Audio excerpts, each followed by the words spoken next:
الحمد لله رب العالمين۔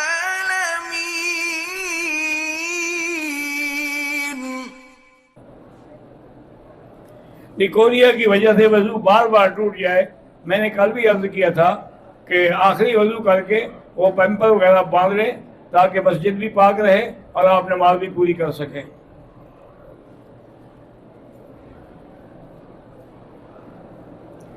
اگر احرام کی حالت میں صابن سے ہاتھ دھو لیے، دم تو واجب نہیں ہوگا، لیکن بہتر ہے کہ کچھ خیرات کر دیں۔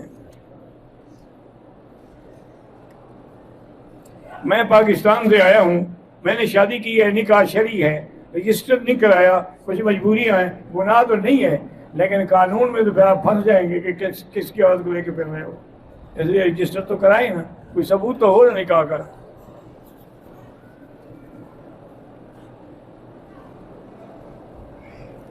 کہتا ہے جی کہ ہمارے شہر میں بڑے بڑے حاجی لوگ منشیات کا کام کرتے ہیں، حج پہ عمرے کے لیے بھی اللہ ان کو ہدایت دے۔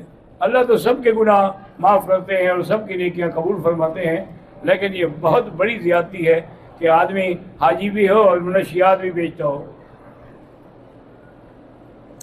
میں ہندوستان حیدرآباد سے ہوں، میری بیٹی عائشہ فاطمہ میرا کہنا نہیں مانتی، اللہ ان کو ہدایت دے اور والدین کی فرما برداری نصیب کرے۔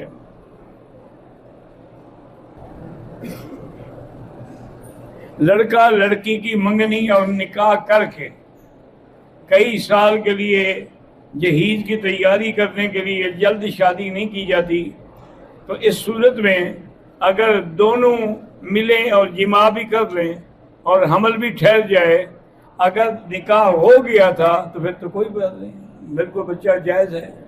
اگر صرف منگنی ہوئی تھی، نکاح نہیں ہوا تھا، پھر تو یہ نعوذ باللہ زنا ہے۔ باہر کہتا ہے کہ ایک عالم تقریر کر رہے تھے کہ پورے حدود حرم میں اگر کوئی سبحان اللہ کہتا ہے تو 1,00,000 کا ثواب ملتا ہے، انشاءاللہ ملے گا۔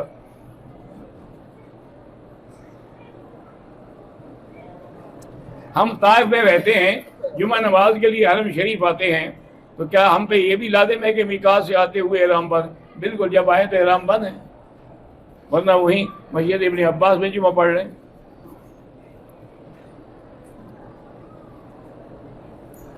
کہتا ہے جی کہ میرا نام محمد علی ہے، میں پاکستان میں تبلیغ کا قائل ہوں، لیکن یہ جو کہتے ہیں سال لگاؤ، میں کہتا ہوں سال کی بات ہی نہ کریں، ساری زندگی تبلیغ کریں۔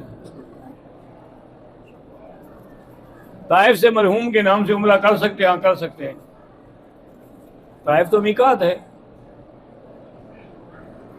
ہم شرکا میں کام کرتے ہیں، لڑکے نماز نہیں پڑھتے، جرمانے کے طور پر ان کو نماز پر پابند کر سکتے ہیں؟ ہاں کر سکتے ہیں۔